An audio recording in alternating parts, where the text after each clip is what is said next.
Hello. Gone are those days. Should you get a Kindle? My answer is hello. I'm back again. I'm doing a video every day and so far I'm holding myself accountable. Really feeling that YouTube life. Today I'm gonna try, I don't know how well it's gonna go, but I'm gonna try and record this video in a style where it can be a little bit more unfiltered, a bit more of a chat, and hopefully I don't have to edit it too much. Just experimenting with different styles, you know? So today I thought we could talk about answering the question of should you get a Kindle? Now, I understand that this is kind of random, but I feel like this could have helped me. So maybe this will help you. Say it with me, everyone. We all know that I am a fan of physical copies. Physical copies of books will always be my preferred way to read, and I just think it's unmatched, unparalleled, even on an e-reader, on a laptop. It just doesn't hit the same for me. There's something about holding a book while you're reading it, it's just perfect. This is going well so far. Just wait for the plane.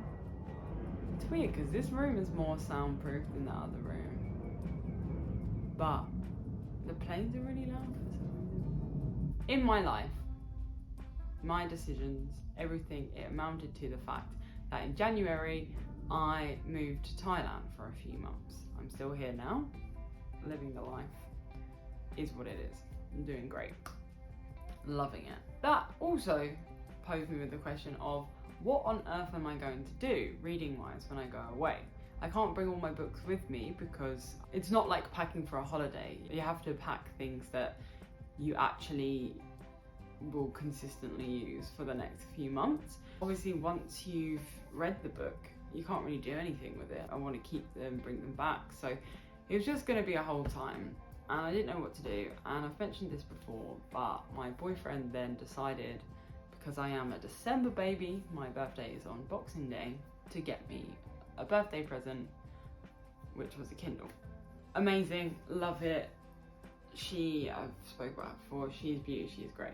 Literally the last video I filmed, the reading challenge, would have been way more difficult without her because I would have had to find the books, locate them, find them in English. It would have been a whole time. So, big old saviour, this one. Now I understand that there are pros and cons to everything, but if I give you the pros and cons to a Kindle, maybe it can help you make your decision.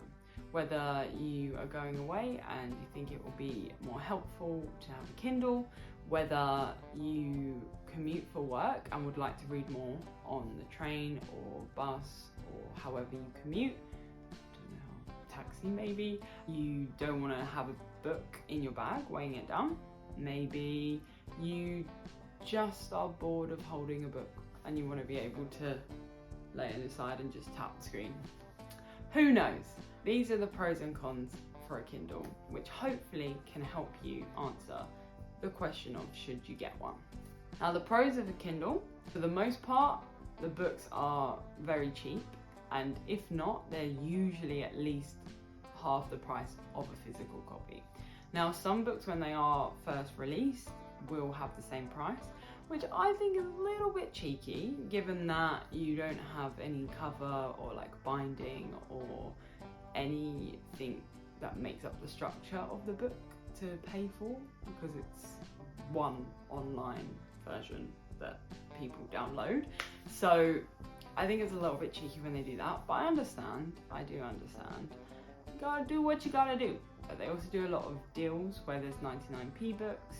The other great part about Kindles is if you do have some PDFs or downloads, obviously, or within the non-grey area, you can send them to your Kindle email and they'll be able to be read on your Kindle. Now this would have been really helpful for me when I was at uni because sometimes I hated reading PDFs or academic papers on my phone or on my laptop. It's just not my favourite type of reading. So that would have been really helpful at the time. But obviously I didn't have it, it's fine. Everything happens for a reason. Another pro is the size, for sure. It's very, very ergonomic. You can take it with you. It's easy to transport. You literally don't need anything except for like a cable and this, and you could go forever. I mean, I love the colour. That's just a specific colour because I love grey. But you can get other colours as well. Another pro is you can also read easily at night. So it has the backlight. I think that's what it is. I think it's called like Kindle Paperwhite or something. But it comes with a backlight so that it's not too harsh on your eyes, but you don't have to turn a light on to be able to read, which is fantastic, especially if you have a partner or you share a room with someone and they want the light off while they're sleeping and you want to read. Gone are those days with a Kindle. This might sound weird, but also I just think there's some books better read on a Kindle. For example, I read the Devil's Night series recently by Penelope Douglas. I just couldn't imagine having those physical copies. I think maybe, as we spoke about before, it could be the Wattpad-esque-ness of them. But those kind of books, I feel like I much prefer to read on a Kindle. It just, I can't explain it, but it just feels better to read it on a Kindle. Not that I did enjoy it that much, but I don't think I would have enjoyed it as much had it been physical copies, and I'd have to pay an extortionate amount of money for those books, just saying. I think this is also good as well because you can kind of use it as a taster. So some of the books that I love on here, for example, the A Court of Thorn and Roses series, I know that when I get back to England, I will have physical copies for them for my bookshelf, and I could kind of test that out rather than having to go for the physical copies. However, arguably, I mean, I did buy them on the Kindle and then I will buy them physical.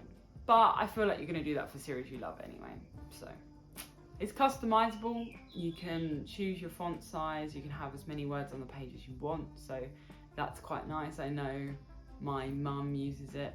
Shout out to my mother. Oh, she's going to hate me for saying this, but now she's, you know, a little bit more mature in age. She has to use reading glasses, and if she puts the font big on the Kindle, she doesn't need to use them. So it just means she doesn't have to have like glasses on her face the whole time, which I guess is also a pro if there's something that you struggle with. Okay, let's talk about cons. So the first con is it is expensive. I mean, granted, I didn't buy it myself, so I don't know the exact prices, but I'm gonna say that in the £100 area. I think they range from the cheaper ones, which are maybe like 70-ish, to the more expensive ones, which I think can get 150 or so. However, if you make this investment, you will make the money back from the money you'll save on books, if that makes sense. So it might not be straight away, but over time, you will spend a lot less, considerably less on books. For example, one of the books I bought recently was 99p. It was Love Theoretically. I think it was on sale. And I feel like the retail price of the paperback would be like £8.99 at least. So you think you've saved £8. And if you continue doing that, and especially if you read as much as I do, that is a big, big saving and a big, big reward. I mean, the biggest con for me is the fact that it doesn't quite feel the same as a physical copy, 100%. But, you know, it's not trying to achieve that. It's not trying to be anything other than a way to read books.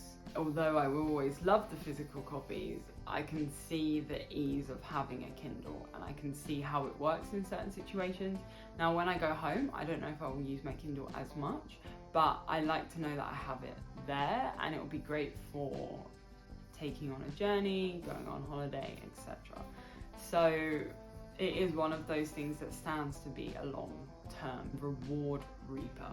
To be honest, I actually can't think of any others. Let me know if you can think of any pros and cons for the Kindle in the comments below. We can get a whole little chat going about whether we like Kindles or not. Well, you've heard the pros and cons, so what are you thinking?